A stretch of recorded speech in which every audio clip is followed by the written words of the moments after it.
Hello, and welcome to the Stupid Sequels podcast, where we find truly terrible movies and give them all the attention they don't deserve. Each episode will discuss exactly what made such a horrible sequel, from casting to budget to just plain bad writing. While we all love a great movie, there's something just a little more fun about watching a seriously stupid sequel.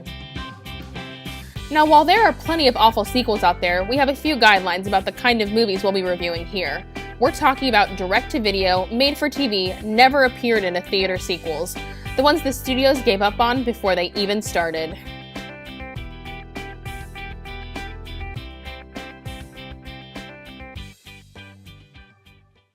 This week, my guest is Liane, and we will be discussing The Little Mermaid, Ariel's Beginning, the prequel to The Little Mermaid. That's right, guys. There's a prequel and a sequel. And did they get Jodie Benson for all three? You bet your ass they did. Hi, Liane. Hello. Liane just not listen to this show clearly because before we sat down, she's like, "Am I allowed to curse?" I'm like, "Are you fucking kidding me?" I listened to the podcast, but right now I could not explicitly remember any specific instances of cursing. You can explicitly remember us. I will explicitly remember the explicits. No, thank you. We were explicitly explicit. Okay, so just for comparison, the original got a 92% on Rotten Tomatoes, which I'm sorry is 8 too few. That shit's 100%. And the sequel got a 33%, so 59% difference. That actually sounds about right. The original came out in 1989 with a budget of $40 million and made $211 million. Holy shit. Couldn't find any information about the budget of the 2008 sequel. There is also a sequel called Return to the Sea, which you're all probably remembering, that has Ariel's daughter Melody. It was considered, but Ariel's Beginning is just tragic. It's so bad. And inconsistent with the movie that follows it. Well, first off, let me start by saying I love The Little Mermaid. As we all do. Absolutely the movie of my childhood. And really, to this day, I could recite the entire film line for line, lyric for lyric, because it's memorable. Yeah. The characters, plot, music, storytelling, work of genius, Alan Menken. God bless. Menken. So fast forward to The Little Mermaid 2, Return to the Sea with Melody. And while that movie did not attain the critical success that Little Mermaid did, there were heartfelt moments. Yeah. It was good. There were cute songs. And they got Pat Carroll back to play Ursula's and sister. And the return of the original voice actors. So overall, so good. It was all right. Yeah. And while most sequels, pass over certain plot points, backstory, logic, it was nowhere near as bad as The Little Mermaid 3, Ariel's Beginning. It completely, forgets that The Little Mermaid happens with the things that happen. Like, what the fuck? It's like they did no setting up for The Little Mermaid. Like, at the very... Okay, the only thing they had to do at the end of The Little Mermaid, Ariel's Beginning, was have Ariel be like, "Oh my god, human stuff, this is amazing." And, at no point does she show any interest in human stuff, which at is all. Kind of her whole thing. Also, there was an entire Little Mermaid animated show on Disney Channel. If you didn't watch it, your parents didn't love you, or you weren't me forcing Rebecca Hawkins to play the one episode about the whirlpool over and over on VHS. I'm sorry, Rebecca. It was the best one. So, also, The Little Mermaid, Ariel's Beginning, completely obliterates the prequel. Because it actually is, about the characters and is actually, a prequel to the characters. There's hints for, Ariel and Eric, almost meet, and then they don't. I'm like, yes, this is a prequel over the course of, 5 seasons. So fucking dumb. Okay, so it's all originally based on the 1837 novel by Hans Christian Andersen, who is also... Hans Christian Andersen has a cameo in the Little Mermaid animated show. That's how good it is. Yeah, he does. Hans meets the mermaid and he's like, "I should write your story," which is so cute. There's a Broadway musical that opened in 2008 with Sierra Bodges, who, I'm sorry, if you don't know who she is, kill yourself. She's the nicest person I've ever met. She is an actual mermaid with flowing red hair. Also Titus Burgess. Yes, he is also Titus on Unbreakable Kimmy Schmidt. Yes, Titus plays Titus. Sierra Bodges is amazing, and I love her. And when I hugged her, I almost cried. They have music from the original in the musical, but then they have original ones including Her Voice, She's in Love, Positivity, and One Step Closer. It's also revealed in the musical, which was in the movie, but then they edited it out, that Ursula is Triton's sister, which, okay. It changes some things, but not many. At least it gives you an idea of where this switch came from. Yeah, You know like, what I wait, mean? why does this... Why does she witch- hate Triton and Atlantica so much? And, like, why does Ariel, like, sort of know about her? The sequel features 5 songs, 2 of which are reprises. So, it has 3 songs. They're written by... I'm not going to say their names because you don't deserve the embarrassment. Jodie Benson returns for all of the Little Mermaid movies and the TV show because Jodie Benson is a goddess. Gracious as fuck. To grace this prequel with her presence. And Samuel E. Wright comes back as Sebastian. And Kenneth Mars wanted to come back as Triton, but he got cancer and died. Yeah. Was the cancer as bad as this movie? We may never know. Am I going to hell? Most definitely. Absolutely you are. But what I can't stand about this movie is this prequel is supposed to be about backstory.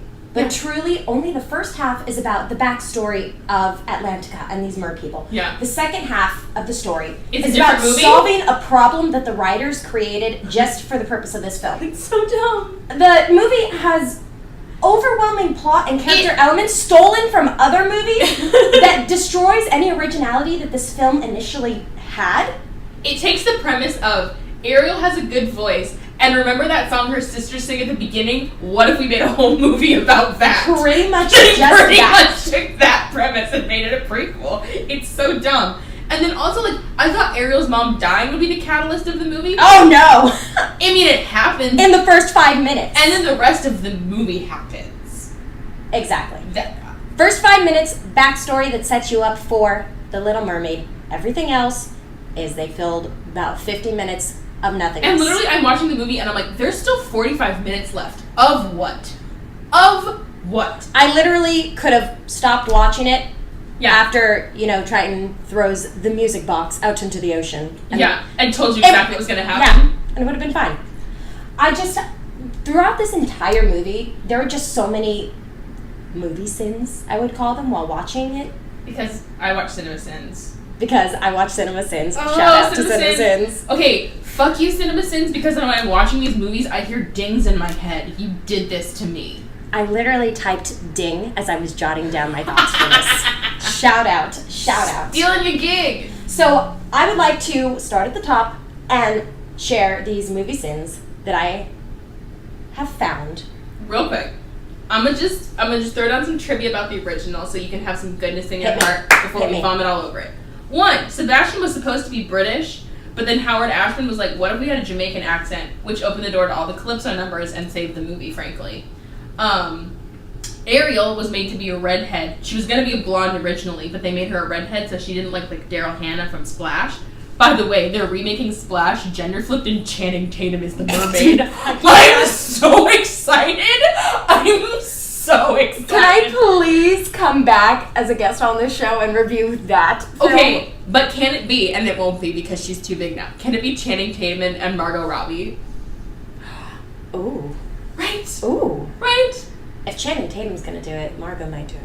I feel like Margot's like, I'm in my artistic phase now. I'm not doing like rom-coms. I think it's a good she's Channing Tatum moved on. A great time. Ben Wright, the voice of Grimsby, this was his final film. He was also Roger in 101 Dalmatians and Rama in The Jungle Book, which nobody in the production knew. He had to tell them, they're like, isn't it great to be part of the Disney family? He's like, I've been part of the Disney family since like the 1950s. And they were like, Surprise, what? motherfuckers! I know your life. Ursula is based on the drag performer Divine, because everything is drag, and I love it. And Ariel is based on a young Alyssa Milano. I totally see it as soon as Absolutely. Because Alyssa Milano was 50% Those eyes. Ugh. Ugh. Slay me. Jodie Benson recorded Part of Your World in the dark to get like an underwater grotto like feeling, which... Oh, and they wanted to cut Part of Your World from the movie. They initially did because... They thought it was too slow and that like kids would be bored by it. Mhm. And they said literally in the filming, like he was sitting next to a kid and a kid dropped his entire popcorn bucket and didn't notice until the end of the song. And he's like, oh, we can't cut this. And I'm like, well, duh. Absolutely. Well, duh. It was the last Disney movie to use hand-painted cells. It used over 1,000 colors, 1,100 backgrounds, and over 1 million drawings. Every single bubble is hand-drawn. And I'm going to touch on that hand-drawn animation in just a moment. Every single bubble is hand-drawn, guys. They actually bought the rights to Little Mermaid back in 1941, but they didn't have the animation prowess to make it the way Disney wanted it. So they kind of waited until the technology came along to do a lot of the underwater stuff. And it won an Oscar for Best Original Song and Best Score. Under the Sea is often compared to the song from Little Shop of Horrors, Somewhere That's Green. Both were written by Menken. Absolutely. So he nicknamed the song Somewhere That's Dry. Fucking love it. Done. Okay, now let's vomit up the sequel. Alrighty, here we go. The movie sins that I am delighted to share with the Stupid Sequels podcast. Scene 1, the actual backstory. So why was this movie so highly anticipated in the first place? Because we get to meet Ariel's mother. Disney has a penchant for introducing characters whose mothers have died, either during the film or prior to the film's Most beginning. likely before the film. Most likely before the film. Unless we're watching Bambi, then that's traumatic. Then the AF. whole movie is, isn't this mother great? Too bad. Joke's on you. So we actually get to see what happens to Ariel's mother. And she gets... okay, we'll get to it. We're gonna go to the movie. I'm getting there. It's brutal. It's worse than Bambi's mom. Oh my god. It's so bad. But I was excited to meet Ariel's mother because Ariel is nothing like her father, King Triton. So we get to see where she gets... Ariel drawn with crow's feet? You mean an exact drawing of Ariel? An exact drawing. With a thicker waist. With a thicker waist, more curves, and crow's feet. Yes. That's it, guys. I was just excited to see where Ariel got her curiosity, her mischievousness, her Fun fact from music nowhere. talent from. From nowhere. From nowhere. Just kidding. But my biggest problem with Ariel's mother, Queen Athena, is that Jodie Benson voices her. Yes, Jodie Benson, who voices Ariel, also voices the mother. I mean, I understand that the animators wanted to hit home that Ariel is so much like her mother. I mean, down to the red hair, purple seashell bra, but green tail, giving her the same exact voice. Same voice. Too much. Same Beating movement. the dead horse. I can't. Even in The Little Mermaid 2, Ariel's daughter Melody is voiced by someone other than Jodie Benson. Yeah, and I mean, to be fair, Melody looks very similar to Ariel, but she's not just her face with a different hair color. Mm-hmm. She's not, which I appreciate, because a lot of times they're that was the whole thing with Frozen. They're the same face with different hair colors. I felt borderline insulted, as if I wouldn't recognize the voice of my childhood idol. Come on, guys. Benson. Jodie Benson, goddess. I saw her first time live in concert when I was 3 years old. When I went to D23, they had a bunch of the voices of the actual princesses there. And it's so funny because most of them talk and you're like, oh, you voiced this character when you were 18, you sound different now. And Jodie Benson at I don't even know how old she is. It's just hello, she still sounds like Ariel. She's still Ariel. She still sounds like Ariel. Well, now she sounds like Queen Athena. You shut your poor mouth. Okay, thing that's always bugged me, and this bugged me about the original and the sequels. Okay, so clearly the Atlantis is the thing. It's the city of Atlantis. It's the magical underwater city of Atlantis. But Disney's Atlantica. Why? Put a K on it. Why? And then the king of the sea is Poseidon. One of his sons is Triton. Why make him Triton? And then Athena is a Greek goddess who has fuck all to do with the water. Why? Ariel is a spirit in the Tempest, but she's a wind fairy. She's not even an ocean fairy. I feel like they just threw together a bunch of Greek god names and were like, this is good enough. But even if they did a minor sea deity, we'll steal the name. We're gonna take this wind deity and name it a water name. This is how picky I am. This is what it's like to be an English major, guys. It's fucking the worst. Okay. Do we want to start this shit? Let's start this. So, we begin.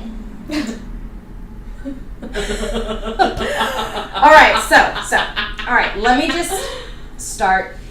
Can I say, for a Disney sequel, the animation is bad, but not as terrible as most Disney sequels. Very true. The Most animation Disney in sequels this look like they were drawn by the interns.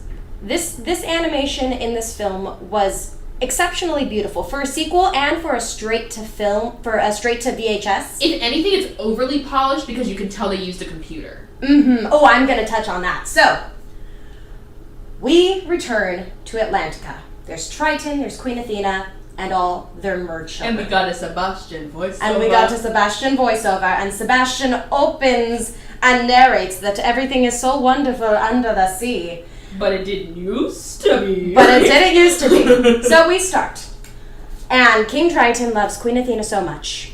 And she is in love with music. He's a big old cheerful ginger. He's a big old cheerful ginger just before shit hits him hard. Ginging away. And in one of the first scenes, we see Triton gift Athena a music box. And my thing is that this family really has a thing for gifting music boxes, because in The Little Mermaid 2, Melody has a music box contained in a shell necklace. Yeah. And I'm just like, okay, I feel like I've already seen this like music box opening and showing this magical Little Mermaid scene. Yeah, I've seen this already. Moving on. Disney has like an obsession with music boxes in their sequels, because in like Cinderella 2 there's a music box. Yeah. There's a thing with like, ooh, what's a plot? Music boxes! Pretty much. And the whole thing of Anastasia was the music box. Oh, I'm gonna touch on that. I got this. Glenn Keane was animating the original Little Mermaid and got fired off of it. Just fucking saying. Man. Glenn Keane, come for blood. Right. So while the music box is an overused trope, it's sweet, right? It is. And I just want to focus on the aesthetics here. So the entirety of the movie is beautiful, hand-drawn animation, hand-painted cells. Or at least a great approximation of. A great approximation of. And this music box is CGI. Like cheap 90s CGI. With a zoom in to a CGI and a pull back out to the hand-drawn animation. Disgusting. It's a weird, it's like Athena and Triton are like circling each other dancing, and they're floating above the music box. Like there's no stand. And like everything is so clearly hand-drawn. Like the actual music box is drawn, and just this figure of the two of them is this like weird, overly realistic thing floating in the middle of it. It's so, like you were too lazy to animate. I mean, you have to just animate it rotating once, and then just copy-paste it. It's not like, it's so lazy. And Disney is notorious for recycling scenes, so there would have been nothing for them. Nothing. I get they we'll get to recycled scenes. Ooh, we will. I get that they want to, embrace technology and the future of filmmaking and incorporate CGI, but to incorporate it for 3 seconds for a close-up of a music box absolutely destroyed the aesthetics. It's so bad. Destroyed. Okay, so they're all sitting on the rocks, Ariel and her 6 other sisters, and Triton and Athena, and they're like, we're having a party on the rock, isn't this great? Pirate ship! Okay, theory, because of like where they showed them, like they're like on a little island, and there is a cove. Are they just straight up at Neverland? At Mermaid Cove? So, yes, I would like to touch on this because popular a pirate fan ship theory. pulls up. A pirate ship pulls up. So, I would like to title this scene 2, The Traumatic as Fuck Incident. Oh my god, it's so bad. There's a popular fan theory, if you are not familiar with Disney fan theories, there's a theory that the Mermaid Lagoon, which Triton, Athena, and their children are at, is the same Mermaid Lagoon in Neverland featured in the film Peter Pan. Now the artwork, definitely very similar, probably because the art department recycles old cells of animation from previous movies. Yup. Rather genius, efficient, and not that bad of an idea. No. But this popular theory goes on to state that the pirate ship approaching on the horizon is actually the Jolly Roger, Boom. piloted by Captain Hook. Boom. Okay, and these must be the worst pirates ever, because they're like, a rock full of mermaids. What should we do? Throw the grappling hooks over to catch a mermaid? No, the harp she's holding. Right? And the music. They're going for like the trinkets they left behind. They're going the fuck out of the actual mermaid swimming away, and they're like, she left a harp on the rocks. Throw a grappling Let's hook pull up down. this flute. We don't have any of those on land. An undersea harp, that'll be totally different. Somehow, one of Ariel's sisters has gotten her fin stuck under a rock. Ugh. And Athena's like, I'm gonna help my daughter, because she's like a good person. And she's on the rock, and she sees that her music box is gonna get picked up by a grappling hook, which no, it wouldn't. That's not how grappling hooks work at all. So she goes back for the music box. This pirate ship hits the rocks doing 90, apparently. Because, like, literally, the rock goes halfway through the boat. She is crushed the fuck out. Like, she's not even sushi. She's not even flounder. She is a smear on that rock. And while all of this is happening, we are hit with fade to black, slow-mo cutaways between the shots. It's like, boom. And on the rock. Smashing into the rocks in slow motion. Hit the rock. I mean, obviously, dramatic effect, but never in my life have I seen cutaway sequences in a Disney film. And bizarre. Triton slow-mo. No! Ugh, bizarre as fuck. It's and it's so frustrating. Athena's death over a music box. Really? I mean, like, she got the music box that day.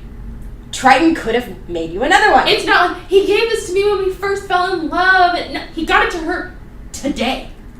And she's about to die for it. 99% sure the King of the Oceans can get you another music box. It's not that hard, bitch. And not literally, the next shot after we see her getting the fuck crushed out of her is the music box on, like, the floor of the ocean, and Triton opens it up and he's like, "You're the reason my wife died!" And just chucks it as far as he can. With his superhuman strength, apparently. It frustrates me that this traumatic incident centralizes on a trinket. Athena deserved more, the story deserved more, we deserved more. Like, here's Chelsea fixing the movie. Here's how the fuck you fix it. You see Ariel being like, "Oh, is that a human on their boats? I want to get closer, I want to see what it's like." And Athena's like, "Ariel, you have to stay away, they're dangerous humans." She's like, "But I just want to get a little bit closer." And, like, she's swimming up to the boat, and the, like, pirates are like, "We're gonna snatch that mermaid," and Athena, like, pushes her out of the way at the last moment, and the net lands on her. Boom! I would have much rather preferred Athena died saving her youngest daughter than saving a music box. And then we get like Ariel being like, "I'm fascinated by humans, so I have this curiosity," and that's why her dad's always like, "Stay away from humans. Don't you remember what it caused?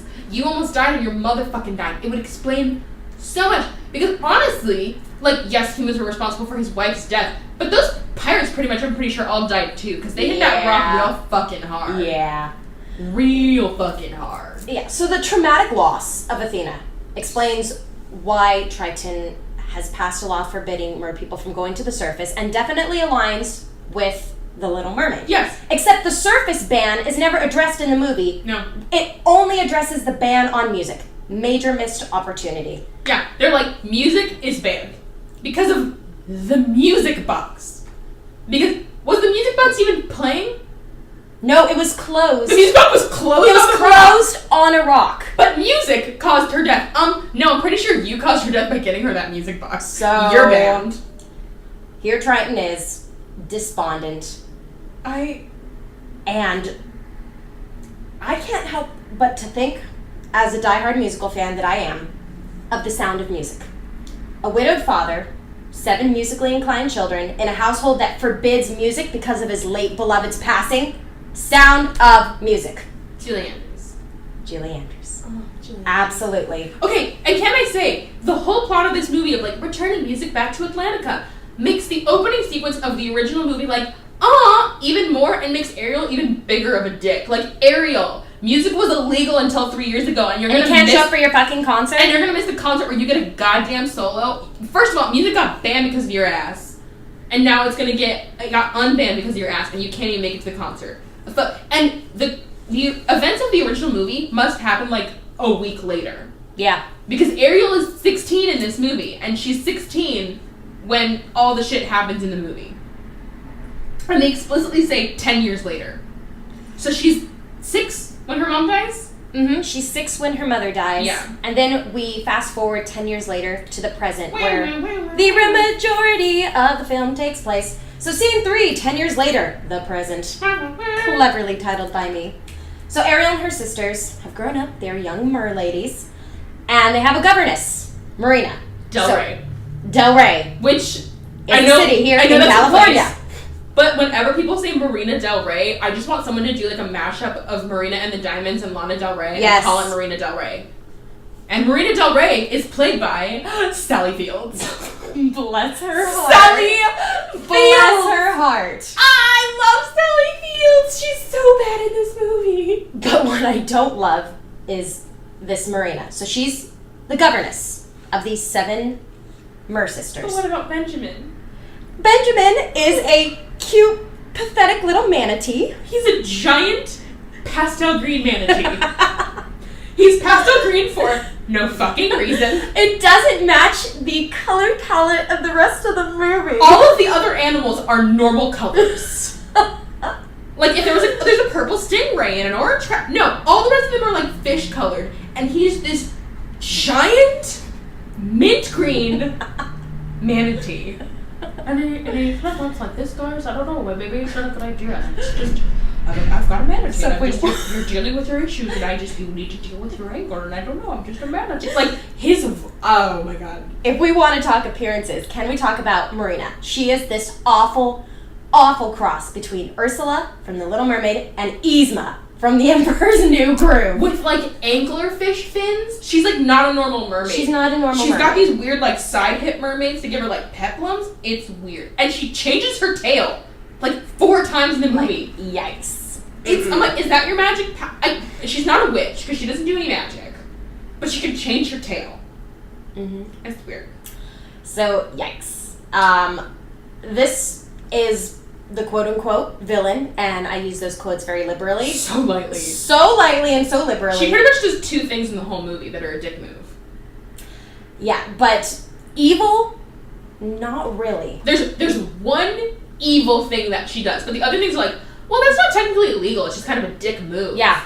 Like, we'll get to it. Okay, so one thing I will say that I appreciate is they gave Ariel's 7 sisters some actual personalities. Yes! Because in the original movie, it's like Arista, Aquata, Adina, Adela, Alana, Aquata, and Ariel. That's already fucking learned about them. Mm-hmm. Okay, here's the fucking motherfucking rundown. I see where the budget of this movie went. It went into voice actors, bitch.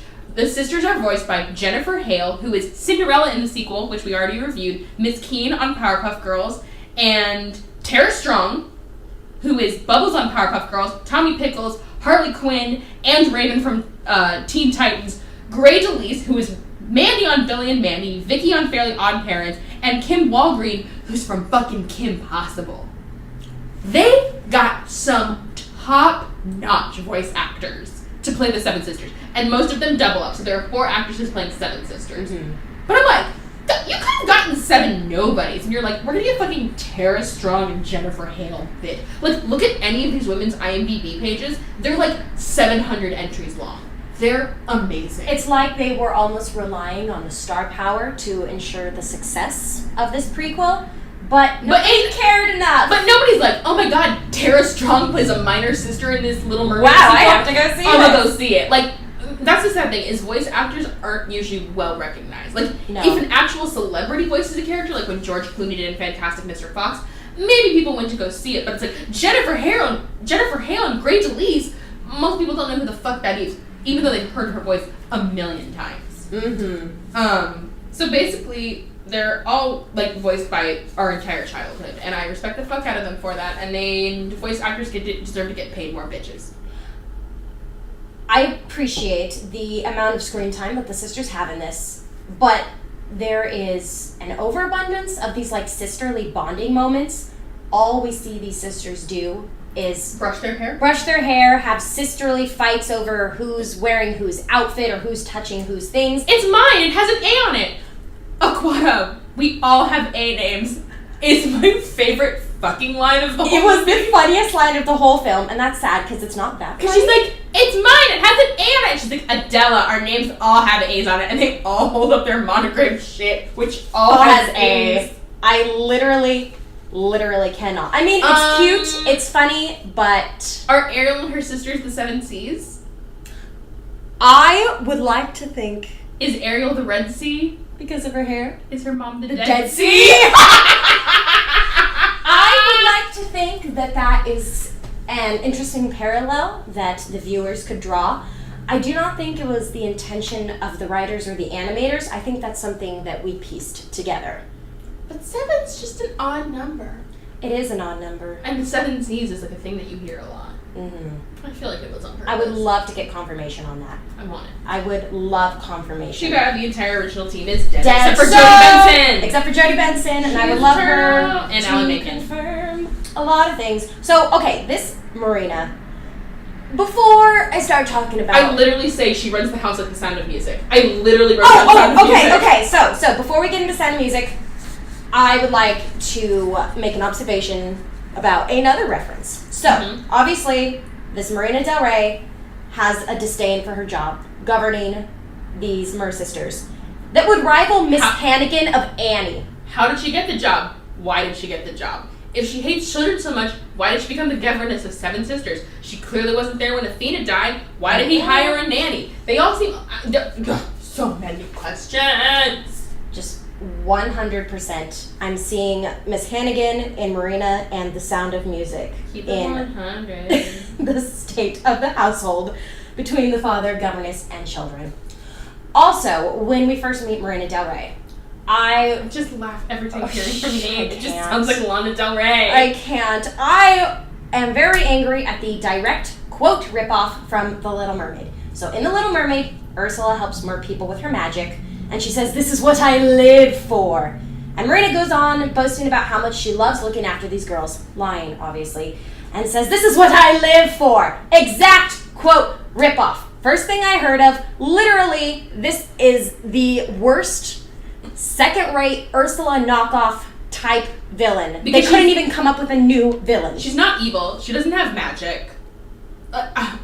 She's the worst villain ever because she does nothing. Absolutely nothing. Honestly, she really does nothing. Okay, so Sebastian runs everything, apparently. He's like Palace Chief of Staff. I don't know. Mm-hmm. He doesn't get a full title. Attaché is the term they use in the movie. Attaché. Attaché. Is that French? So they're all like, "Let's go on our morning walk through the kingdom." Oh my God. Oh, swim, morning swim. And they're like, just like, swim in a perfect little military line. And Ariel like plucks a piece of seaweed and starts like tickling her sister with it because she's so crazy, guys. She's tickling her sister and they start to fight because those sisters are in the fight. And they're playing around in their seaweed and they're so cute. And literally, they play with seaweed. One of them bumps into the other one. Who bumps into the other one? Who bumps into the other one? And then they're like, "Oh, let's get back in line before Dad notices." And then it's like, "Ariel, princesses don't play with seaweed."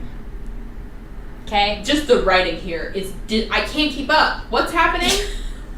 Because I saw Ariel play with seaweed, and then her dad told her, "Don't play with seaweed." And she's like, "How'd you see that?"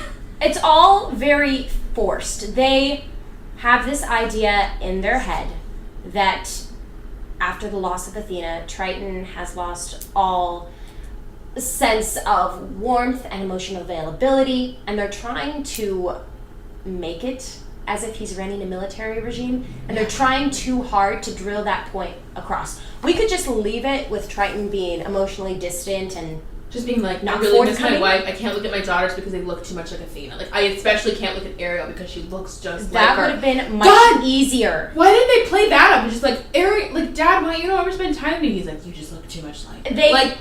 They could have invested in Triton's emotional development rather than try to make Atlantica a military state. So, yeah. Alrighty. Scene 4. The villain in quotation marks, lightly, liberally. So, Marina has a villain song titled "One Mistake." And it's bad. And it is so bad, she's singing to her manatee henchman Benjamin that Sebastian needs to make one mistake so that Triton will fire him and Marina can have his job as attaché. That's her whole motivation, guys. That's it. She wants someone else's job. She wants a promotion. That's it. That's her master. Not, "I'm going to fuck it up and make it look like Sebastian has done a bad job. I'm going to do an employee review and point out his mistakes." That's just a dick move by HR. See, Ursula wanted control of all the 7 seas. Marina just wants to be an promotion intern and a raise. So that's it. That's her great villain plan. I'm going to find an actual mistake he made and point it out to his boss. And this song, instead of being a villainous song, it's a fashion montage. I literally cannot comprehend what I watched. In which she changes tails and wigs and outfits. She has like a stereotypical French outfit, striped shirt and beret. Is it because Ursula was based on Divine and they were trying to make her a drag queen too? I want to put reason to this. I want to say that's the reason why. I give these movies too much credit. I really do. I really want there to be that much reason and that much rhyme for how these things are done, but there's not. There's not. And this song, not only is it more of a fashion montage than a statement of villainous intent, the lyrics, the melody, I literally could not hum to you a single part of the song.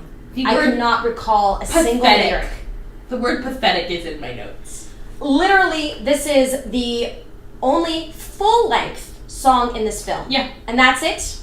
Everything else is a cover or a reprise. Everything else is a reprise, a tiny little throwback to an earlier song. It's so disappointing that this is the original work. Even Athena's song, which is the song in the music, the bright blue endless sky, we never hear the full song. Mm-mm. We hear like a verse of it, and we hear it hummed. And we hear it played in the music box, and then Ariel reads and every time she's like remembering her mother, it like plays faintly in the background. Mm-hmm. But we don't get a full song. Mm-mm. Does Ariel get a full song in this movie? Ariel does not have a full song in this movie. I will touch on that later, but she has a reprise based on Athena's theme called I Remember. I remember. Just absolutely disappointing. Poor, unfortunate Marina. So, Ariel's punishment for tickling her sister with seaweed is she's got to scrape all the barnacles off of the thing. I don't know. And she sees Flounder, who's the fucking badass in this movie for no god. Do you remember Flounder, whose like sole personality trait is that he's a big fat scaredy cat? Mm-hmm. And he's like, I don't know, Ariel, it seems like a bad idea. Fun fact, in this one, he's running a fucking speakeasy. Surprise, motherfucker! Surprise, motherfucker! So, Flounder's a badass. As we segue into scene 5, characters we already know, and a chase sequence we have already seen.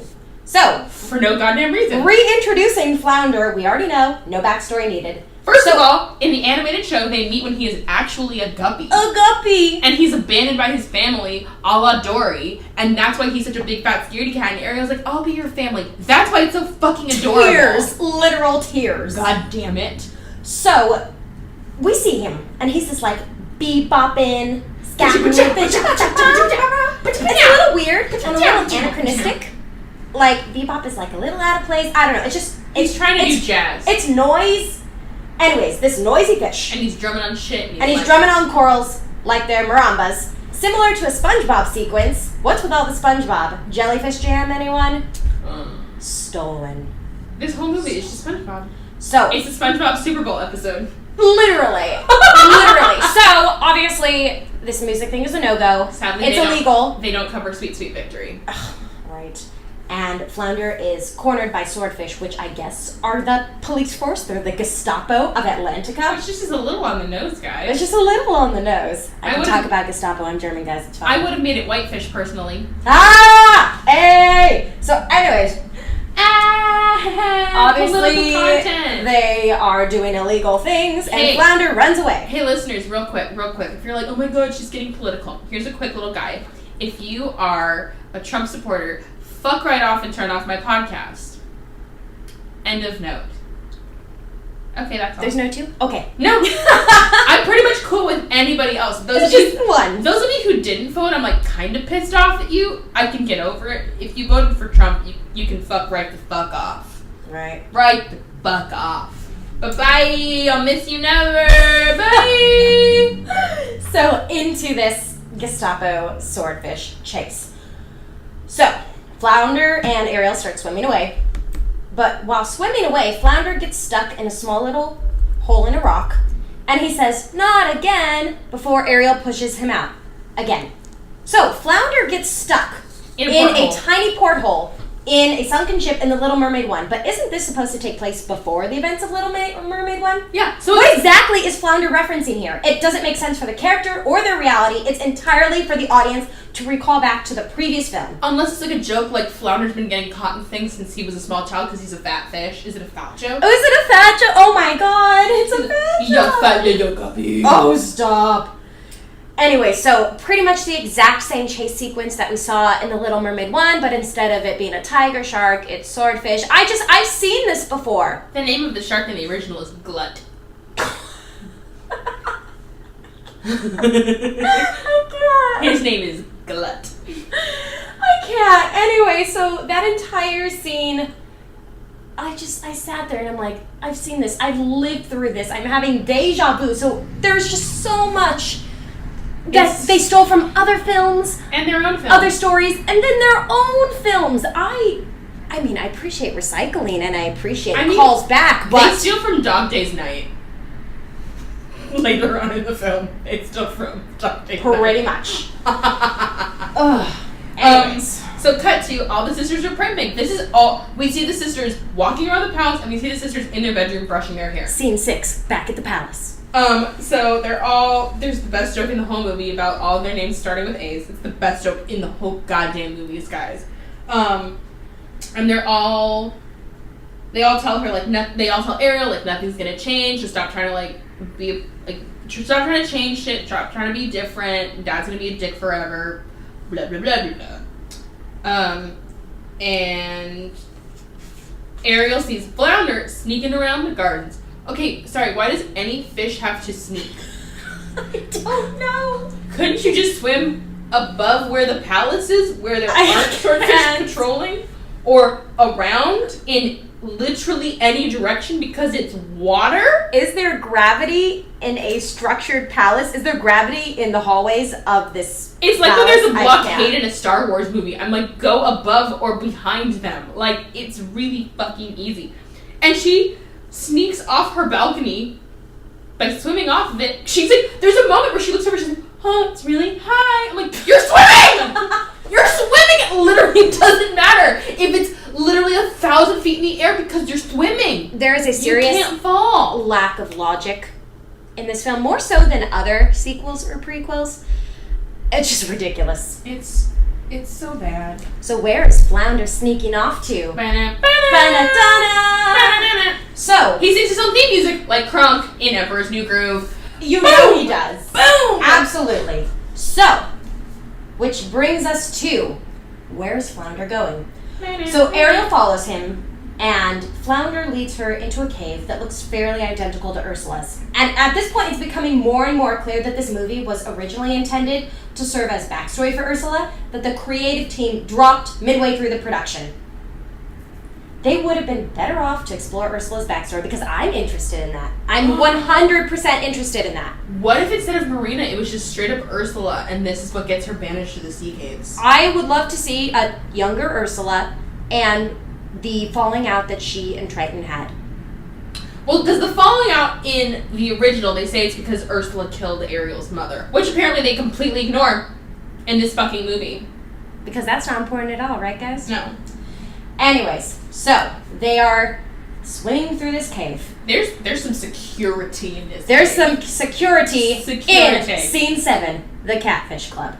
So Ariel and Flounder, which is a reference to the Kit Kat Club. Which is a reference to the Kit Kat Club. You non-musical theater initiated assholes.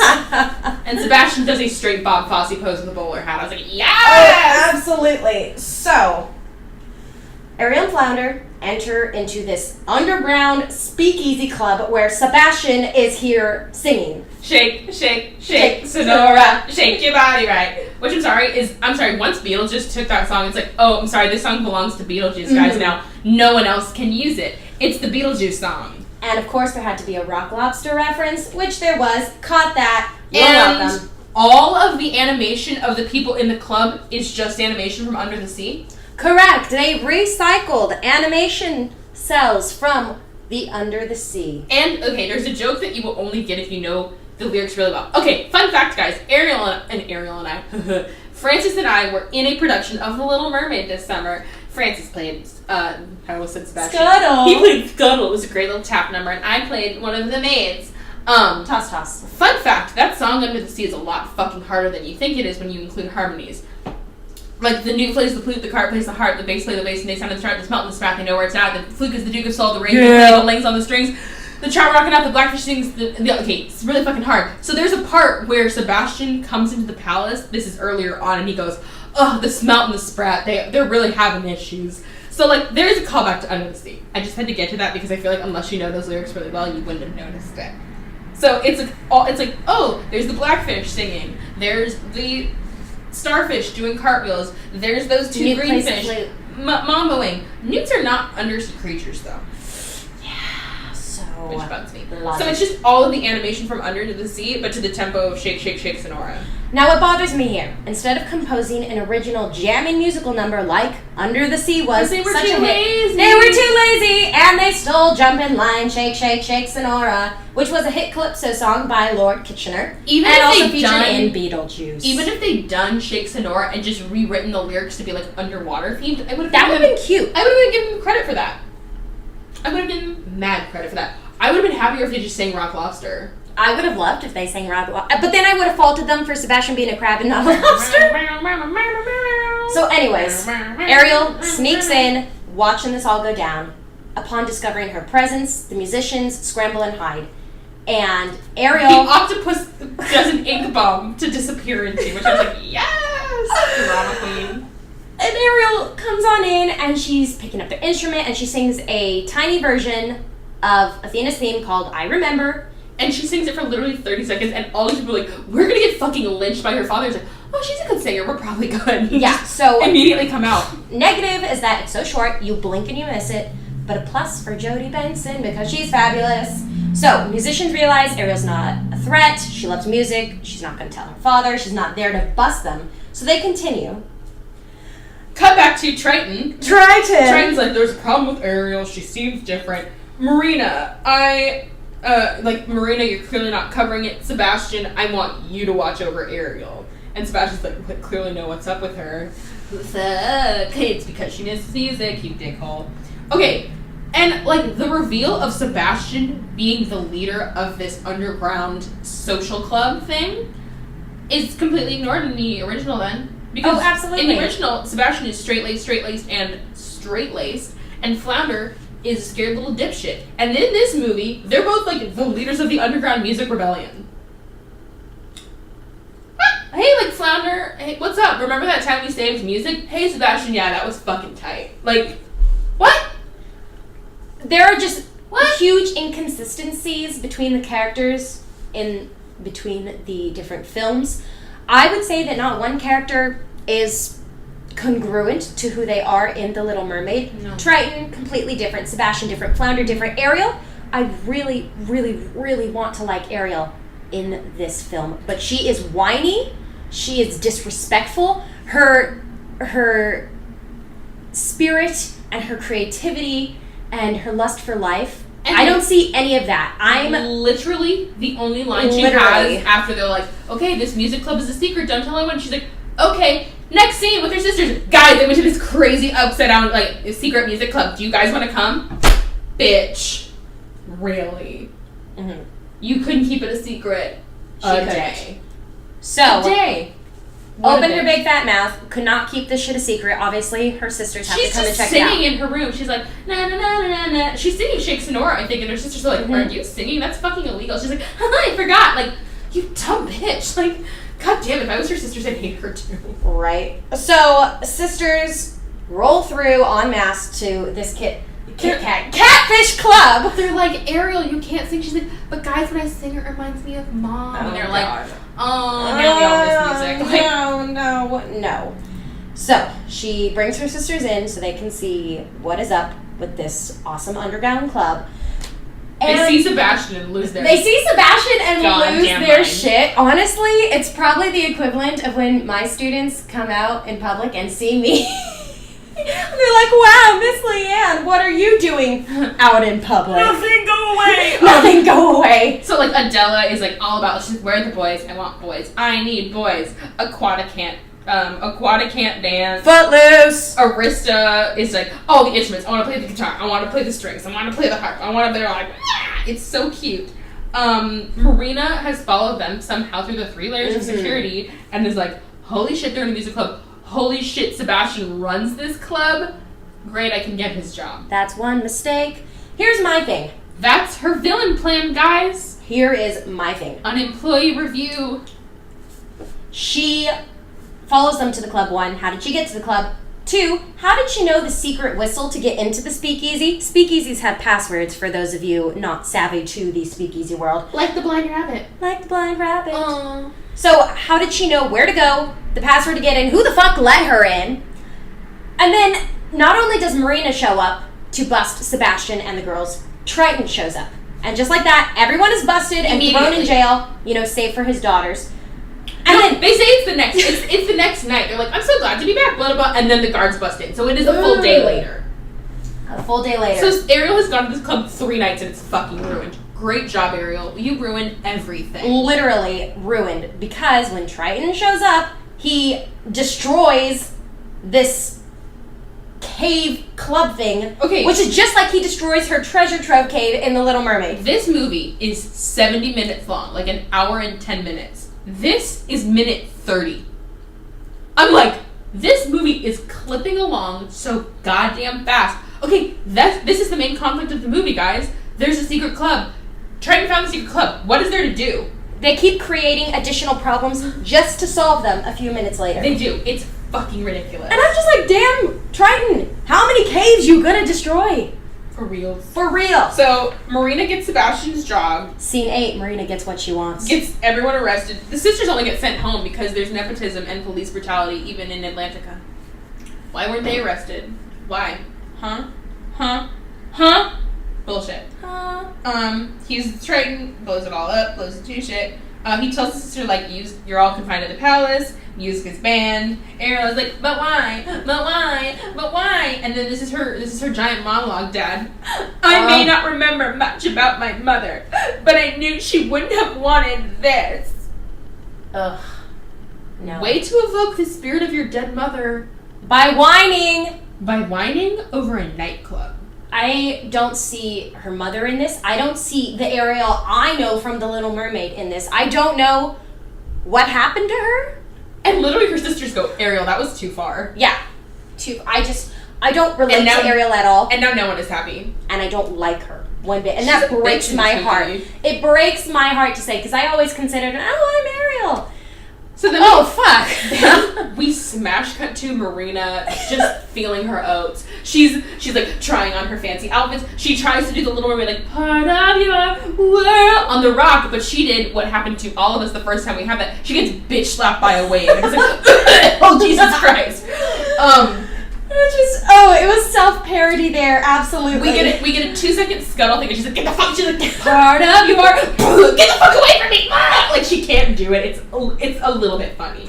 It sucks because, like, the 2 funniest things in this movie are purely visual, so I can't drop them in.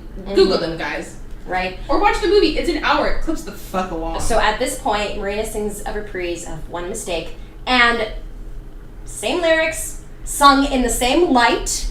There's no different feel to this song. No. Except this time the song is about wanting more. First time was it about I want. Second time it is now about more.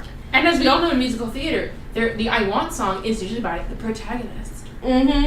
Not congruent. Also, wait, don't we know of another song in the Little Mermaid universe where a character sings about wanting more?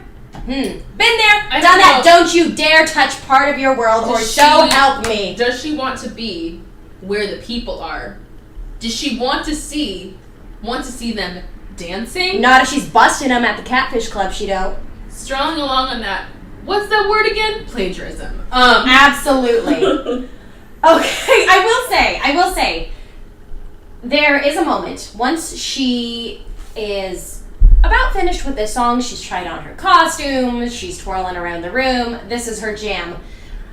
Delivery fish arrives with a message and asks Benjamin, how long has Marina been in charge? And Benjamin replies, going on 7 minutes. Oh, done. My fucking it was delivered so well. Straight man, he's like, about 7 minutes. It's so Benjamin, this guy, he has these tiny little phrases throughout the entire movie, and they're not particularly poignant or important in any way. Played against her like but just crazy. Played against her. I love it. So now we go to the fucking treasure trove of we're gonna steal every trope we can. So all of the creatures from the Catfish Club are in jail. The Ray has a ball and is like throwing it against the wall, like in every jail movie ever. The turtle has a file and is trying to like file them. Okay, those are 2 like pretty like general jail things. The fish is digging a hole behind a poster, a la Shawshank Redemption. Hey kids, have you seen Shawshank? No, great. We're gonna put this reference in anyway. That's the thing. These references, I feel, were put in for the adults because no kid would have caught these references. And then the octopus starts chanting Atlantica. He's like, Atlantica, Atlantica. Which, if you haven't seen it, is it Dog Day Afternoon? It's Dog Day Afternoon and he starts chanting Attica, Attica about the Attica prison riots. So then, what kid would get this joke? I can't. And then back to logic. The octopus is like, gotta get out the walls. They're closing in. There's no space, no air. Octopuses can fit through holes the size of a quarter. Motherfucker, you do not breathe air. That too. Dead. But literally, nothing drives me more nuts in a movie than when a character is still clearly standing between two bars which are wide enough for them to step through with a little room to shimmy, and they're like, I'm trapped in this cave. Also, like, Sebastian is literally like swinging between the bars, could get out anytime he wants. They do redeem themselves when one of the guys suggests that Sebastian can slip through them and pick the lock. So, I mean, plus there, but they should have landed at that sooner. But much octopuses sooner. can fit through holes the size of fucking The octopus quarter. could have gotten out. Sebastian could have gotten out. Not well thought through. And also, this club is like packed full of people when it gets raided. These 4 are apparently the only ones who got arrested. Right? Where did all these other people go? They were killed in a mass execution. Stop! No! They're in mass graves behind the palace. Oh, fuck, man, don't. That's why the Coral Garden was so colorful that year. Oh, I would like to point out a parallel that I found out all by myself. Back in scene 9, sad Ariel is sad because her dad destroys what she likes. I literally wrote Ariel is sad. It's like we watched the same movie. Like, this is all, like, there's literally a scene of just Ariel being sad. So this fade to sad montage scene of Ariel sitting by her window and she's plucking a flower. Flashback to Ariel plucking a flower in the he loves me, he loves me not, he loves me. Then Ariel decides to sneak out and run off, leaves a flower on her pillow before leaving her bedroom. Seems pointless, right? And apparently this flower is some kind of, like, signal. Because, upon further thought, I realized that this is apparently supposed to parallel the scene of Mulan leaving the flower hairpin for her father as she runs off to join the military on his behalf.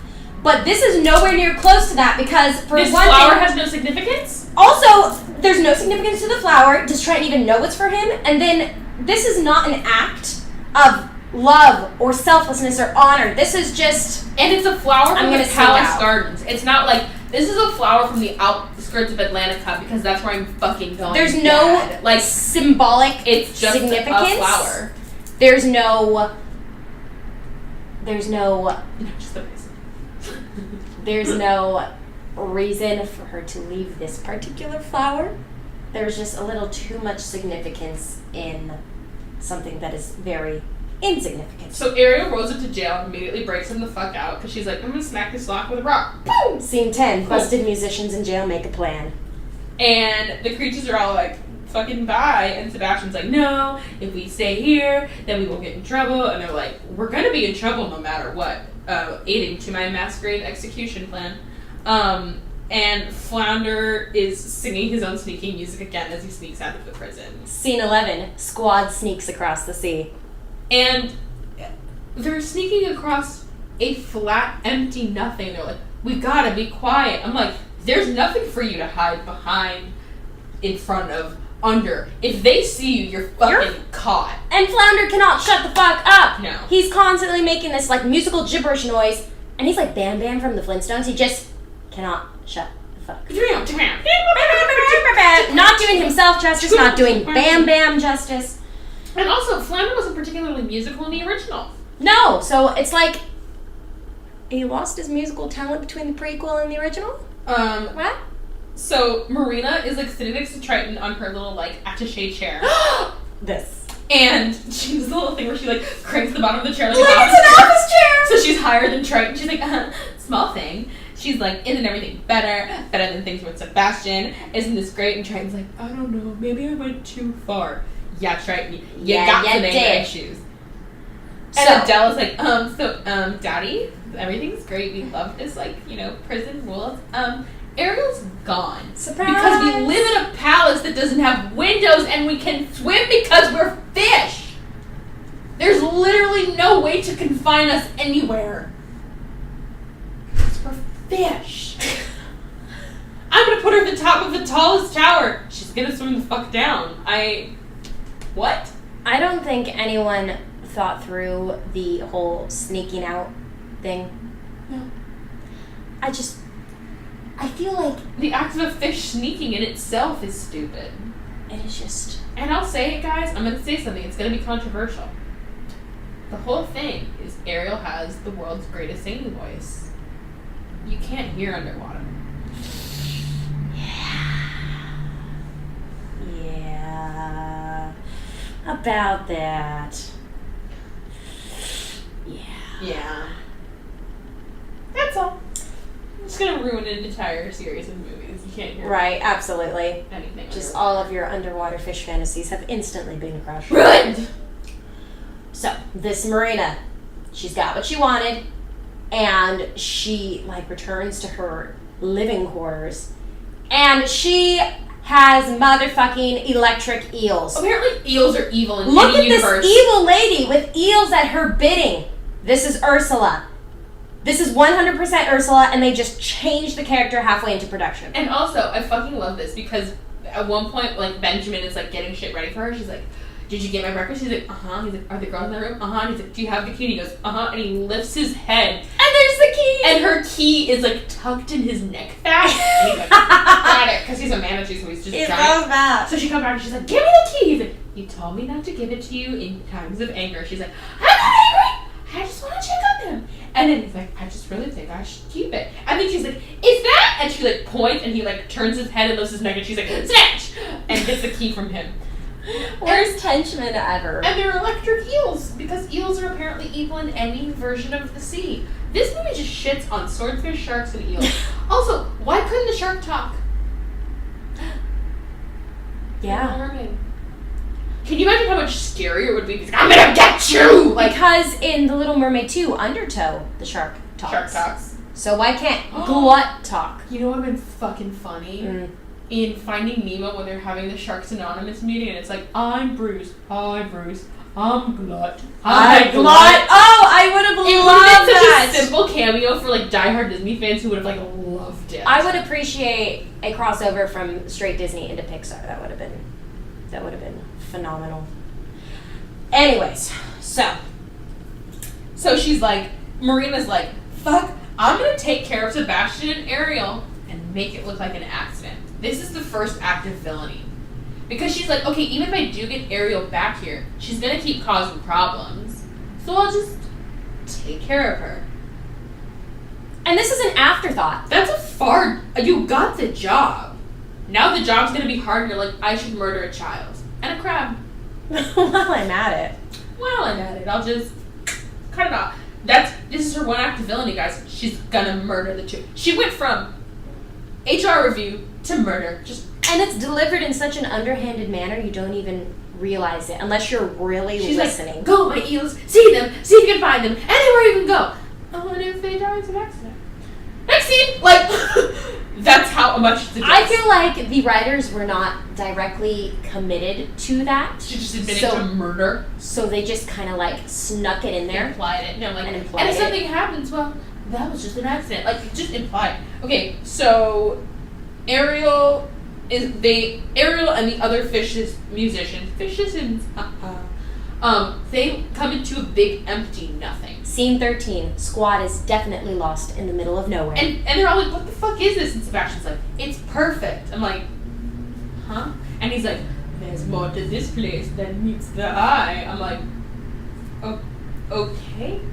And then Ariel sees something glinting in the distance, and she swims. And it's a giant cavern full of diamonds? Glass? Crystal? It's highly reflective, whatever the fuck it is. This entire, canyon is made of, super sparkly reflective shit. She's, looking at herself. She's like, "Oh, it's so sparkly." I'm like, is this what was more to meet the eye? It's mirrors? Is she going to take a good long look at herself and realize? No! It's the music box, guys. Surprise! She finds the music box and she opens it and she's like, I remember this. I remember Mom. I remember love. I'm like, you were 6. You weren't a baby. Once upon a December, friends. Do you not remember your mom? And she's saying, we finally get the full version of I Remember. which doesn't make sense. Because if the song is like, I remember what it was like back when I used to be happy, and her mom used to sing it to her when they were happy, it'd be like if in Sound of Music they sang Edelweiss and he's like, oh, this was me and my wife's song. Like, it would make, it's a song about a funeral flower. Like, it wouldn't make any goddamn sense. The overused trope of the music box being able to recall lost memories. Definitely Anastasia in Once Upon a December. And then, where everything is explained to her, and then she remembers everything that had been lost up until this second, conveniently recalled. I mean, we should just take music boxes to the Alzheimer's patients. They'll be fucking fine. Mm-hmm. And then Sebastian says this line, which I was like, this is about to get really dark, and then it wasn't. And he's like, Athena was more than just your mother. She was, I'm like, or this is when we find out that, like, Triton and Athena were brother and sister. Oh, like, no. And he's like, she was also his best friend. I'm like, oh, barf. Like, she was his best friend. TBH, I thought he was going to say she was his muse. I literally thought it was going there, but... But it's like, he was more than just your mother. She was also Triton's best friend. Literally the pause is that big. I'm like, fuck, built cringy. To nothing. Cringy. Also, obviously, CGI music box is still obviously CGI. So ugly. And so they're like, oh my god, the whole palace used to be full of music and laughter. And he's like, and this is Sebastian's little monologue, he's like, when your mother died, the whole kingdom was heartbroken, but your father's heart never healed. Also, how did Sebastian know where Triton threw the box and where it eventually landed? Yep. If Sebastian knew the whole time where the music box was, why didn't he go to retrieve it, maybe take Triton to go see it in hopes that he might change his mind? It's a long walk to nowhere, guys. It is a long walk to nowhere. And I literally write down, so basically, Ariel figures out Sebastian led her to it on purpose so Ariel can return the music box to Triton and he'll be happy about music. Seems like a lot of effort to go through when he could have just gotten it himself. Pretty much! So, Flounder, Sebastian, and Ariel are heading back to the palace, and the other Fist musicians are like, can't risk it, dude. Triton gets pissed really easy. We're gonna be aight. And they run into the eels. And the eels are just like blindly murdering. Just like, I'm gonna eat everyone, and they get away, and they're swimming away. Ariel gets Flounder to tie them in a knot, a la Tarzan with the snake. Boom! You're stealing animation from literally everything! Scene 14, defeating the villain in quotation marks. And it's not even the villain, it's the villain's henchman. So this now is the very, very, very anticlimactic defeat of the villainous parties. Okay, so Marina at one point gets wedged in a piece of coral because she's like trying to get Sebastian. Sebastian goes like a tubey piece of coral. Yeah, so she's like wrapped in it like a tube, and she's at the top of like a cliff somehow. Oh my god! And Ariel and Sebastian are hugging in the middle of this big empty field, and Marina goes to throw herself off the cliff to squish the fuck out of Sebastian, torpedo style. And Ariel's like, no!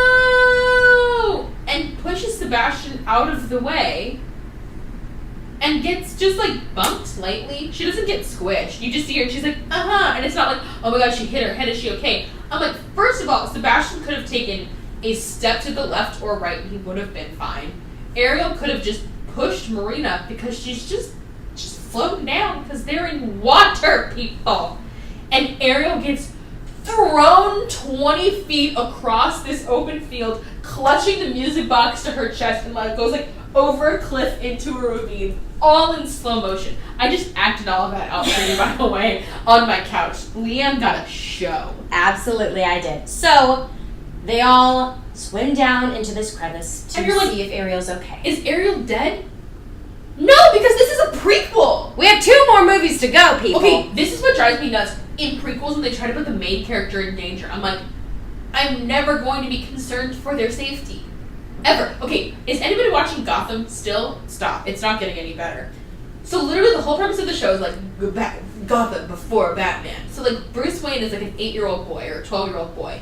Like every other episode, Bruce Wayne is kidnapped or captured or dangled over a pit of acid or being threatened by a mugger. And I'm like, well, he's not gonna die because he's Batman. I'm literally never worried about Bruce Wayne. Stop threatening him. And it always seems to be the trope in Disney sequels of like, oh, and then what if they almost die? They're not going to. Ever. Unless you have a child and you have them watch the Little Mermaid movies in chronological order, in which case you're the worst parent ever, your kid's gonna know that they're okay. And he sees the music box and he's like, oh, your mother. And she's like, Daddy and Mommy would have missed the music. And he's like, you're right. Problem resolved. That's it. Whole movie. Resolved. So convenient that as the music box tumbles open and starts playing the music, she regains consciousness. Daddy, I think I'm feeling better. Too cliched, a little too convenient for me. I don't like convenient. So, we have Ariel regaining consciousness and she's safe. We have Triton changing his mind about his ban on music. How did Triton fucking find Sebastian and Ariel in the middle of this field far away from Atlantica in this... How the fuck do we know? Because we know Sebastian didn't tell him that he was out there because he ran away. We know Marina didn't tell him because he was going to make it look like an accident. We don't know if the sisters knew where it was. Was it Benjamin? No, because Benjamin gets put the fuck in jail with Marina. Ha! Okay, and then there's this moment at the end of the movie where I'm like, was the music box more than we thought it was? Because there's like a statue of Triton and Athena in the middle of the palace, and it's like got like ivy growing all over it, like oh, it's overgrown, it's so sad. And he takes the music box and he puts it at the foot of the statue, and the whole statue like turns to gold, and like all of the palace fills with like plants and life and music. I'm like, did they do what I like to call a rare, ahead of time rip-off? Was that music box the heart of Tafiti? Because it restores life to Atlantica. Good point. The fuck? Okay, all it had to do was like, he puts the music box at the base of the statue, and then he takes his, I don't know, magic trident, and thrusts that into the ground, and then like, it's returned to goodness. But no, they make it look like the music box is also the magic box, and restored Atlantica. I feel like Triton doesn't utilize the power of his trident more. Ever. He blows up the Catfish Club. That's he blows up caves, and that's kind of it. Just in terms of who Triton is and what the trident of Poseidon is. I just feel that it's very underused. There could have been more. Minor thing. Anyway, so what actually happened to Marina? Is she dead? Is she stuck in her torpedo tube forever? There's a credit after this. There's a scene after the credits. There's a scene after the credits. So where Marina has a full black and white striped tail, black and white pillbox hat, black and white like flowy ass top because she's in jail, bitches. And Benjamin is there, and he just goes, "What did we learn?" So this is to wrap everything up. Scene 15, back to before. Sebastian narrates. Back to before. I don't need any ragtime right now. I don't need ragtime right now. So Sebastian, he narrates. I mean, generally, I don't mind cliched narration because I get it's hard to wrap things up in an overarching fashion. But the movie's wrapped. At the end of this movie, I'm not like, but wait, what now? But he says Ariel comes back home and life went on just the same as before. Time out. Life does not go on the same as before because 10 music minutes is later, back. The movie happens. Yep. The original. So was this whole movie for nothing? Did getting music back to the palace not matter at all? Horrible narration. I don't know what he meant to accomplish. I just felt like he undermined the entire movie by saying, and now everything was back the way it was before. No, it's back to it was before the before. Yeah. Anyway. Are you okay? I'm okay. I'm good. Benjamin. This manatee. I want you guys to hear something real quick. This is the sound of Liane's 8 pages of single space typed notes. She's got bold-faced headings. She's got punctuation marks across everything. She's got timestamps. This bitch is dedicated. Holy fucking shit. Go big or go home. Okay. So, to wrap this all up, I have a couple of final thoughts that don't really fit anywhere else You gotta put those somewhere, yeah. in any of the very cleverly titled scenes. I hope you appreciated those. So, She was so proud of them, guys. I was so proud of them, if you could tell. She had to run them by me because she was afraid the language was too strong. I'm very prepared. If I am nothing but prepared, She's that is fine by me. very crazy. Just a little bit. I prefer intense. Just a, just a little bit. All right, so. You can say what you want, we know. Thanks, God. It's okay. It's okay. For the Little Mermaid, I can be a little crazy. So, this movie is filled with so many references to other films, other characters. I don't know how effective those references actually were in a film geared towards children. I, as an adult, got them, which is why I wrote them down and relayed them all to you. But they are either dated or require a level of critical comprehension that most children don't have or do not use. This is her thesis, guys.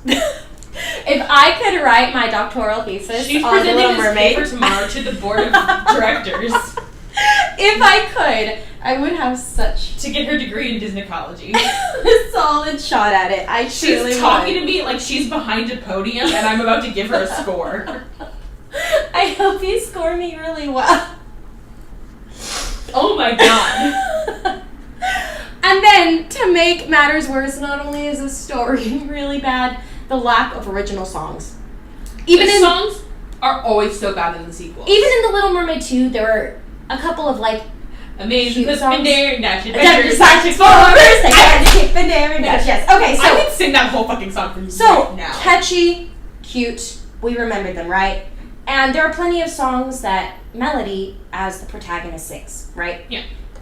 In this, Ariel has one tiny piece of song, and Queen Athena has one tiny piece of song, and Marina gets all the song. I don't feel it's right for the villain to have more songs and more focus on the protagonist. Alternate theory that doesn't necessarily have anything to do with this movie, but just Disney movies in general.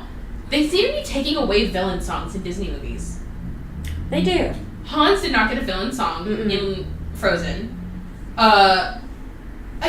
Tafiti doesn't get a villain song, but to be fair, she doesn't talk and she's not really the villain, blah, blah, blah. I mean, the closest we get is Shiny.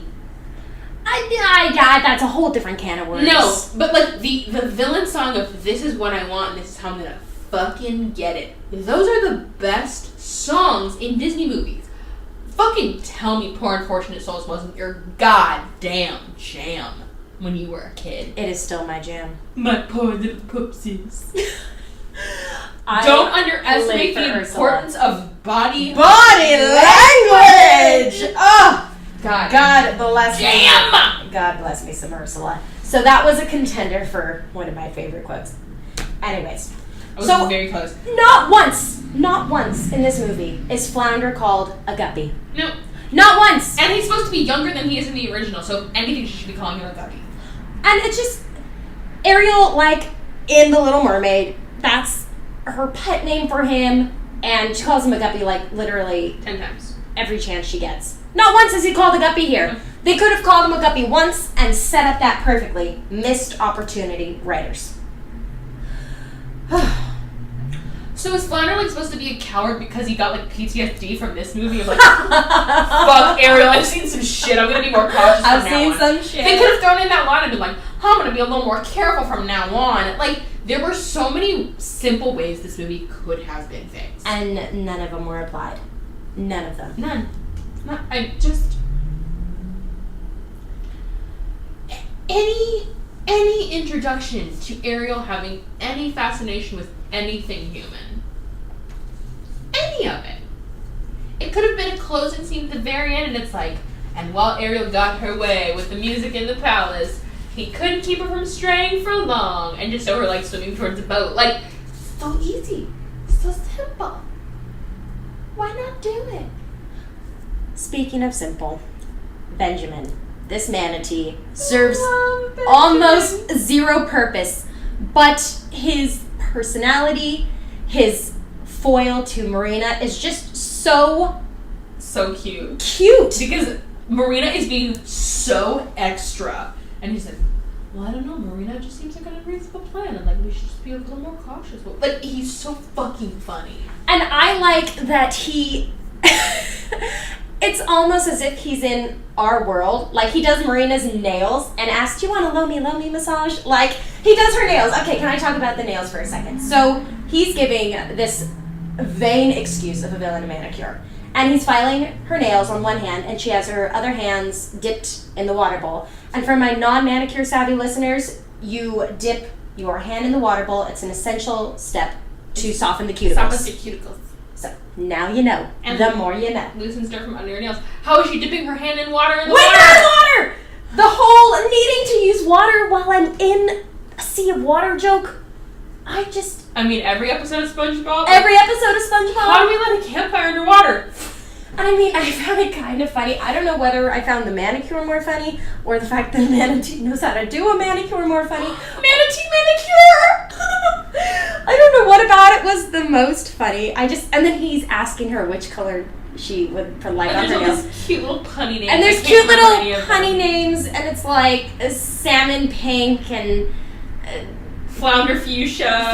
It's fish-related names with colors, and it's very cute, and I feel like they put more attention to detail in Benjamin's one-quip dialogues than the rest of the movie. And there's this moment where he's feeding the electric eels, like he has like a bunch of like raw meat on a stick, and he sticks it down a hole, and he's like, jeez guys, there's no need to be so aggressive.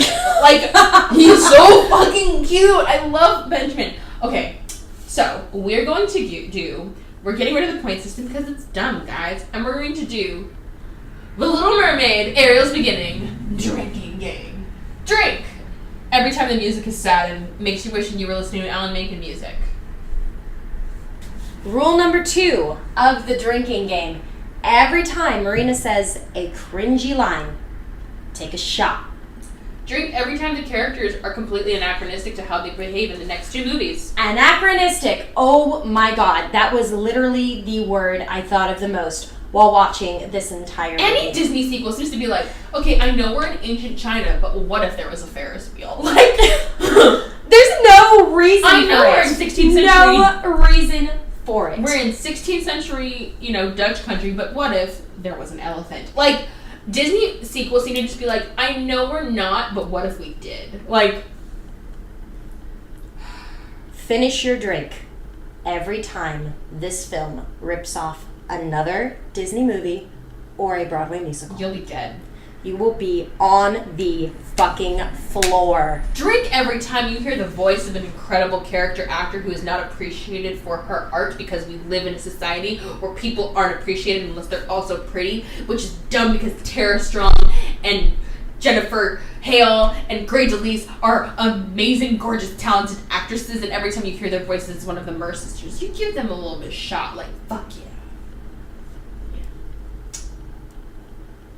Drink every time the CGI is so bad it's noticeable. Oh my god.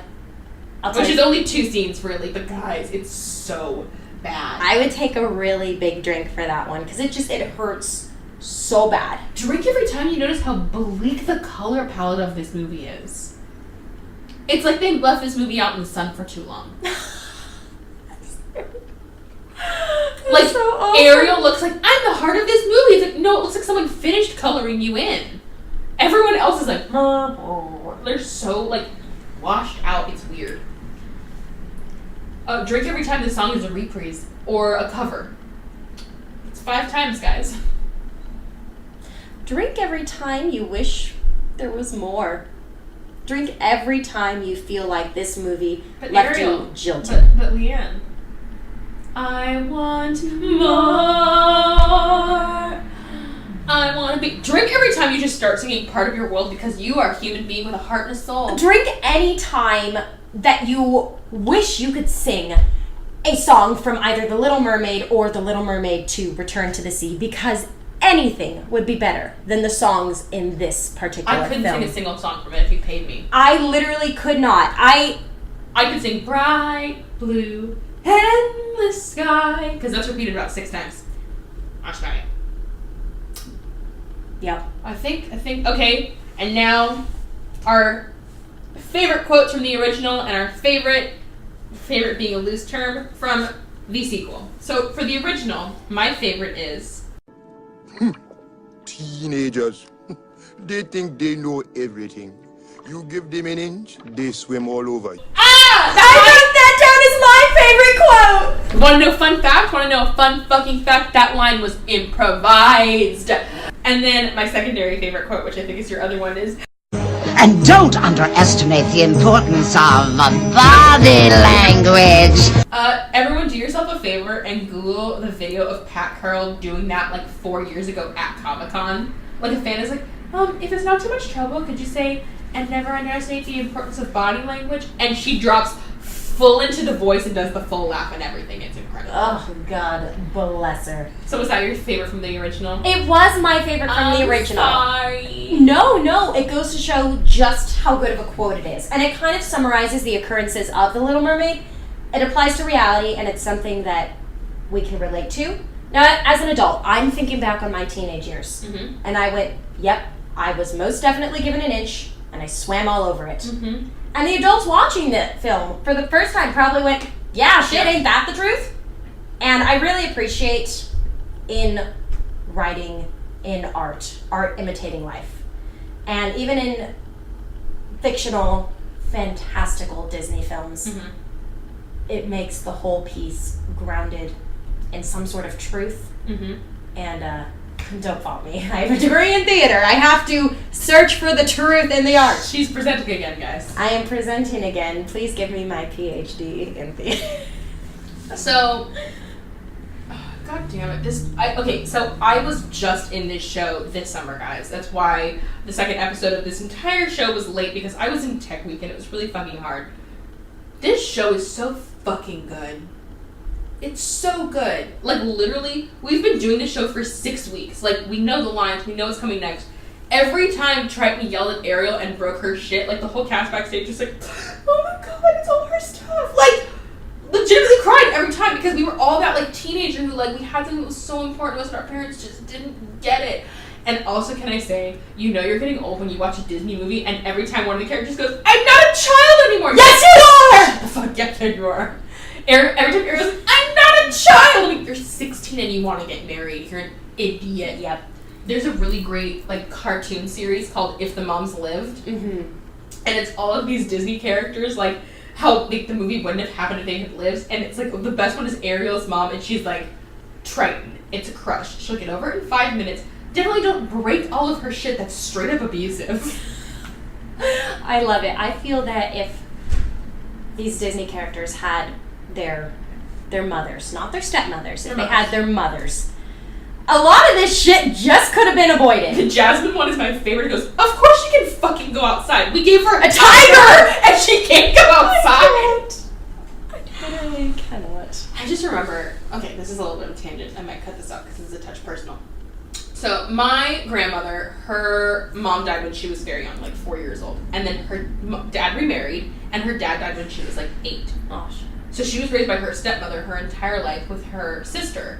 And like every time my grandma would read me a story with an evil stepmother, she would like close the book and look at me and be like, you know that stepmothers aren't evil, right? Stepmothers are incredible. They're incredible people who come into a family and like, you know what? It's not blood, it's not marriage, and they take those children and they make them their own. So you never fault the stepmother. And I'm like, I'm 6, Grandma. Like, but like literally, it was so people always important so to her. shitty to stepmothers. It's like, hi, I'm trying to step into this family unit and do my best. Well, fuck you, stepmom. I feel like, I don't know if this... You know the only movie where a stepmom isn't a villain? Stepmom. I've not seen that movie. It's Susan Sarandon. Okay, so this woman and her husband get divorced, like, for other reasons, and then the original mom is dying of cancer. Oh, no. And she basically goes to Susan Sarandon, who's the stepmom, and is like, I want you to raise my kids like I would have. Oh, so, like, they're trying to co-parent, co-mom for as long as they can before their mom dies. mm-hmm. It's so fucking sad. And so they, like, oh, it's such a good movie. It's so sad. Okay, fuck. Favorite lines from the sequel. Alrighty, so because of the vast amount of screen time and dialogue and songs that Marina gets compared to the rest of the characters. For me, Marina holds the win for best and worst quote in this film. So the best quote from The Little Mermaid 3, Ariel's beginning. This is just the beginning. I want a balcony so I can wave down to the adoring crowds. High enough so they can't see the disdain on my face. Can you taste it, Benjamin? Savage, Marina. Oh my god. Chelsea has written that down as her favorite line. Same quote. I swear we didn't watch this together. Oh my god. My other favorite quote is, How long has she been in charge? 7 minutes. That was my number 2. That was my number 2. watch only the Marina and Benjamin scenes. You'll save yourself so much trouble. Just the Marina and Benjamin scenes are enjoyable enough in themselves. Oh my god. Well, there we go. That's... A unanimous 2-person vote on the best quote. And I thought it was a bit odd that the best quote came from the villain. Yeah. I didn't care once about the protagonist. I didn't care about Ariel. I didn't care about Sebastian. I didn't care about Flounder. Also because you have no concern for them in a prequel. You're not like, are they gonna make it? Yes. They'll be fine. Just nothing they said struck me. Nothing stayed with me. But I'm just like, damn, Marina, you straight up savage. All right, everyone. That was The Little Mermaid. Ariel's beginning. Liane, where can people find you online? You can find me online on Facebook. Oh, wow. She's being brave. She's giving her Facebook, guys. And you can find me online as Callie Blair, pretty much Twitter and everywhere else. And follow Stupid Sequels everywhere. At this point, we have a Twitter, we have a Facebook, we have a subreddit, guys. That's right. I made a subreddit. Is anyone on here on Reddit? I don't know. Join and I'll make you a mod. Like, literally, if you're the first person to join, I'll make you a mod. I don't have a Twitter. Well, you're lame. I'm old. I'm sorry, guys. Well, I have all the social medias because I'm a garbage person millennial. All right, everyone. Thanks so much for listening. Next month, I can already tell you what our movie is going to be, and it's the return of our original guest.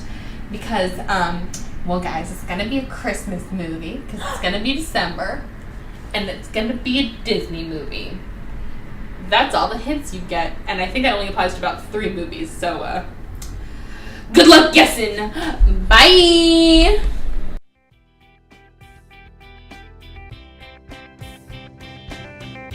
Thanks so much for listening to the Stupid Sequels podcast. Please subscribe and review so everyone can find us on iTunes. You can find us on Twitter at StupidSequels2 or email us at stupidsequelspodcast@gmail.com. Every episode is made possible by our sound engineer, Francis Decod. Our logo was designed by Nicole Wiseman at Wise Shots, and you can find me online at Callie Blair on Twitter and pretty much everywhere else. And remember, even though these movies are stupid, deep down, we really love them.